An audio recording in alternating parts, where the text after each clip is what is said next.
Hey guys, what's up? It's Alex or Nuzz here, and welcome back to a brand new video. It's been a while, but I'm excited to be back. I took a break because I was having some mental health issues starting around April this year, but now I'm feeling much better than I was then, and I'm ready to dive back into creating content.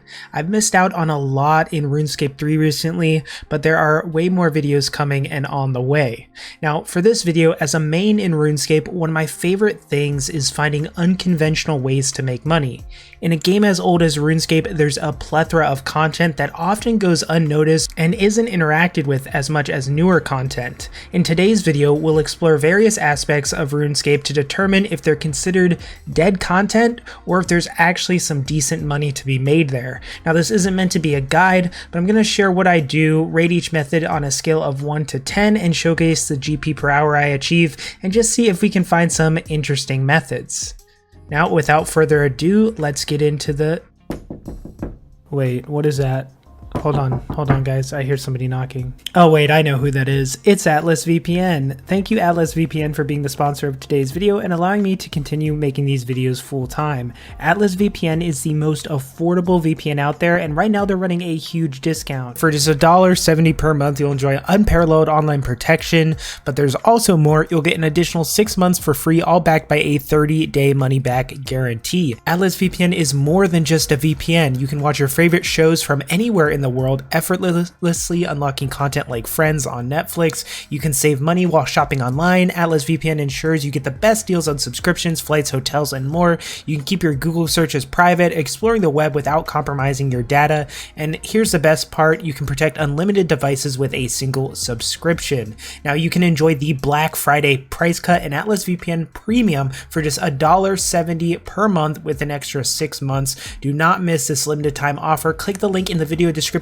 below to grab this deal and fortify your online privacy today. Alright, to kick things off, I decided to revisit a method reminiscent of a video I made over a year ago. Back then, I explored the world of Gnome Restaurant, chasing the elusive gnome scarf. However, a viewer suggested on that video a twist. You should try cooking the food and selling that instead of actually playing the minigame. And that's precisely what we're going to be delving into today. For those unfamiliar with the Gnome Restaurant, allow me to bring you up to speed. In the Gnome Restaurant minigame, players make deliveries of various gnome food items to different gnomes. These items must either be purchased from the Grand Exchange or crafted, as the pre-made ones are not allowed. Most participants in the Gnome Restaurant minigame are aiming for the coveted gnome scarf, valued at over 60 million GP as of recording. So let's see whether there's still a demand for the rarely touched food items associated with Gnome Restaurant and see if we can make any money. So starting off, I set out to craft one of each gnome food and drink because I wanted to see which ones were worth making. Now this process turned out to be a little more time consuming than I first anticipated. Some of the recipes required a ton of different items, and while I purchased most from the shop, I did have to venture out a little bit to collect a few swamp toads and king worms from behind the grand tree. And no, I definitely didn't eat like 3 of the gnome foods that I cooked by accident. Definitely not. After successfully creating all the gnome food, I moved on to creating the gnome drinks. Now this involved a similar process, but with the added annoyance of slicing and dicing a bunch of fruit up, which made it feel like it felt a lot longer than doing the food. Now with all the pieces ready, it was time to head to the Grand Exchange and see the worth of each piece of food. Are any of these actually worth the effort to make, or is this method just a bust? So we went to the GE and I decided I would put them in one by one and see what they sold for. Now I was surprised, some of them, their GE price is very low. It can be a few K each. Now some of these items sold for around 10K, 15K, 8K, which is what I thought a lot of them would go for. I was hoping maybe some would sell for a good amount, and I actually ended up selling the veg ball for almost 200K, which was our first big seller, which I was like, okay, this definitely can't last.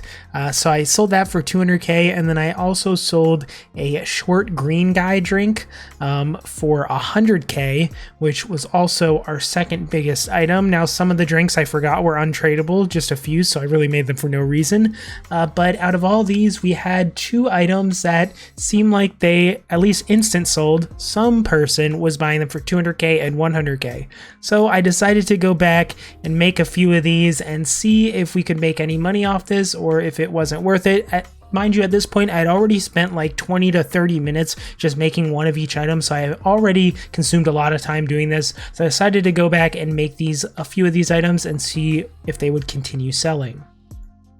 So I went back and I made 4 or 5 veg balls and then some short green guys, and I put them in the GE and they didn't sell. So at this point, probably already spent about 45 minutes doing all this, and we only had a few hundred K to show for it, so I considered this method pretty much a bust. There just wasn't enough demand, I didn't think, for the gnome food items, but I forgot about the items, and when I came back the next day, a lot of them had actually sold for the 100K each, so we ended up making like a mil, which was kind of surprising. But all in all, this method I would rate probably a 3 out of 10. It's not something that you're going to go and do a ton, make a ton of food and make a ton of money.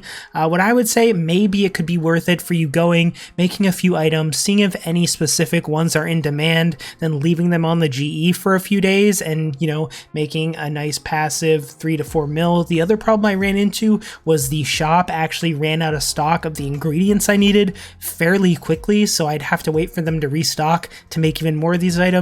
So while it's an interesting method, it's not as good as actually playing the gnome restaurant minigame and just making the food yourself and trying to get the gnome scarf. I feel like that's a lot better of a method, but all in all, you know, it was a fun little experiment, and let's move on to the next method. Now, the next method on my list goes back to my early days as a RuneScape noob. We're going way back, collecting Mortmire fungus. Now, I used to find a lot of joy in collecting various items in RuneScape, from flax to white berries. Nowadays, item collection methods have sort of fallen out of favor, but could there still be potential for big profits? Now, this technique is pretty straightforward. You'll need a blessed silver sickle and Mortania legs to double your Mortmire fungus per log. From there, you can use magic notepaper or the deposit box to bank your fungus that you'll get in the Mortmire swamp. You'll also want prayer renewals to sustain your prayer points during this process. Now, surprisingly, this method has pretty low requirements, and I was pretty astonished at how quickly I got 1,000 Mortmire fungus. It only took around 30 minutes to get 1,000 fungus, which was much faster than I anticipated. Although it's a simple and old school method, let's see if we can actually make some decent GP. So while the Mortmire fungus didn't sell for the medium price, I was kind of surprised by that, seeing as it was double XP, so I kind of was fearful that this method was a complete bust and this fungus actually wasn't worth anything, but I did manage to fetch around 2.8 million GP for it. Now, after factoring in the cost of notepaper, this brings the total to roughly 4.5 to 5 million GP per hour. If notepaper wasn't used, the hourly GP would be close to around 6 million GP, a pleasantly surprising outcome for a straightforward method like this. I think I'd give this a solid 7 out of 10 overall. Now, let's explore a piece of content that has been around for over 2 decades, and many of you may not have ever even heard of it, and that is killing an NPC named Salarin the Twisted. Now, this druid resides at the end of the agility dungeon north of Yunil. Only having 2,000 hit points and a vulnerability to both mage and necromancy attacks, the primary motivation for facing Salarin the Twisted is the chance to obtain a sinister key drop, which can be used to open the sinister chest for a guaranteed amount of herbs. Now, discovering the potential value of this item in old school RuneScape is what piqued my interest in this method altogether. However, I did start to wonder how well it would translate to RuneScape 3, considering it's been around for almost 20 years. Now, the process of killing him is relatively simple. You head to the end of the agility dungeon and you kill him pretty much in one hit. The only hiccup I encountered was his slow respawn rate, which I sat there and waited, but it seemed like it was taking just a long time, so it prompted me to hop worlds after each kill to maximize my efficiency. It became pretty apparent that this method wasn't as promising as I initially thought when I realized just how infrequently the sinister keys actually dropped, and the underwhelming value of these keys in RuneScape 3 coupled with the inconvenience of world hopping after each and every kill. This wasn't looking very promising, but still I buckled up and persisted and ended up killing this stupid guy for almost an hour, hopping after each and every kill, which again was just very, very annoying. Now, this was the total loot that I came up with. I honestly think that you would have made more money killing chickens. Actually, I'm almost positive you would.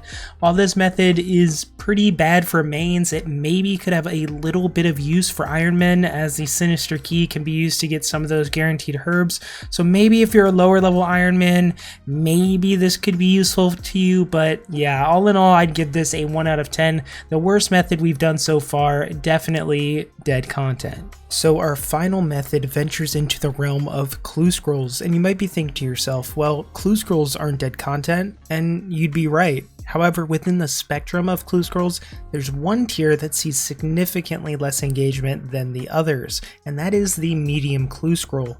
Now, these clues are often pursued solely for collection log purposes, as hard clues and easy clues tend to be the more preferred clue. Now, unlike hard clues, medium clues do lack that allure of a big die drop or third age, but in contrast to easy clues, they're a little more challenging to obtain and take a bit longer to complete. So let's see how much we can actually make with these. Now, the primary method for acquiring medium clues involve either defeating monsters, but a more popular alternative is obtaining hard clues from hellhounds and then downgrading them to medium clues. And you might ask yourself, well, if I'm getting hard clues, why don't I just do the hard clues? And well, you'd be right, but we're doing the medium clues here. So this is the path we'll be exploring. Now rest assured, we'll factor in the time I spent on hellhounds into our GP calculation, but let's see how much medium clues I can complete in an hour.